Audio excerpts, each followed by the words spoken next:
Hello दोस्तों, आपका स्वागत है हमारे चैनल अमेजिंग वर्ल्ड में। आज हम बात करेंगे भगवान और विज्ञान के बारे में।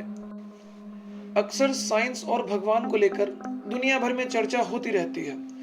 कोई विज्ञान को ताकतवर मानता है तो कोई भगवान को।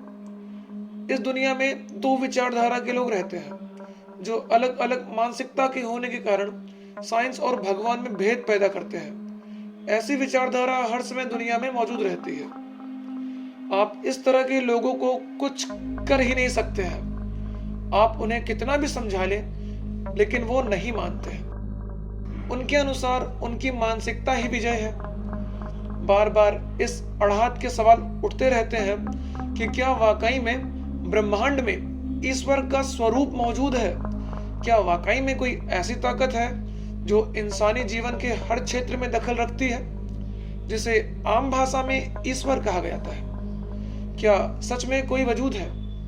ये सवाल ही है जो साइंस और भगवान के बीच बड़ी खाई खड़ी करते हैं। असल में साइंस और भगवान के रहस्य को समझना बहुत मुश्किल है। ये आसान नहीं है जिसे यूं झट से समझ लिया जाए। जी हाँ, आप सही समझ रहे हैं। ईश्वर के अस्तित्व पर पड़े पर्दे को उठाने के लिए किए गए आध्यात्मिक प्रयासों के बाद अब यह प्रमाणित हो गया है कि धरती पर ईश्वर का वजूद है। आजकल हम बहुत तार्किक और वैज्ञानिक दृष्टिकोण से भरी बातें करने लगे हैं। कभी विज्ञान कहता है कि वही सब कुछ है, तो कभी वो भगवान के सामने हार मान जाता है।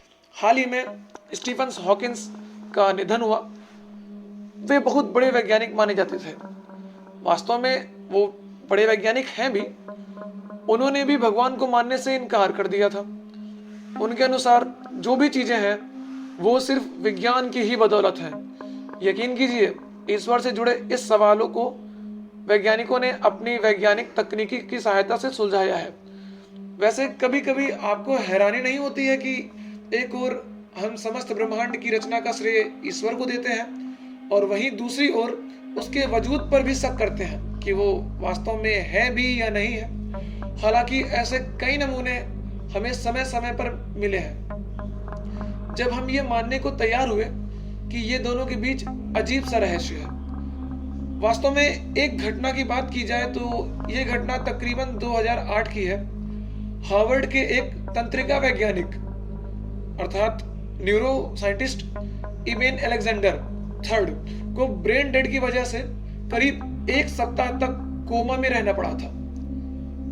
लेकिन जब वह कोमा से बाहर आए तो उन्होंने कुछ बेहद चौंकाने वाले खुलासे किए जो स्वर्ग के अस्तित्व से जुड़े थे। कोमा के दौरान जब उनके मस्तिष्क को स्कैन किया गया, उस दौरान बड़ा ही अजीब वाक्य हुआ। उस दौरान डॉक्टरों ने पाया कि मस्तिष्क का वो हिस्सा जो सुनता है, समझता है और कार्य करने के लिए इंसान को प्रेरित करता है, वह पूरी तरह से बेकार हो चुका था। इसलिए उनके लिए डॉक्टरों की यही राय थी कि भले ही उनकी सांसें चलती रहें, लेकिन संभावना है कि वह पूरे जीवन ब्रेन डेड की ही स्थिति में रहेंगे। ब्रेन डेड होने की वजह से उनके मस्तिष्क का बिल्कुल साधारण हिस्सा ही कार्यरत था। अब देखिए, यहाँ पर विज्ञान ने तो पूरी तरह जवाब दे दिया था, लेकिन सही अर्थ में विज्ञान भगवान से मिल गया था। लगभग एक सप्ताह के बाद उसी व्यक्ति की हालत में सुधार हुआ। वो व्यक्ति कोमा से बाहर आया। डॉक्टर, विज्ञान जो हार मान चुके थे, सब आश्चर्य से उसे देखने लगे थे। उस व्यक्ति ने ठीक होने के बाद साइंस और भगवान के बीच एक कड़ी सुनाई। उसने कहा कि वो स्वर्ग से आ रहा है। ये वास्तविक बात है। साइंस और भगवान, आप भी इस तरह के किसी भी बहस में ना पड़े, क्योंकि इन दोनों का रहस्य जानना आपके और हमारे बस की बात ही नहीं है।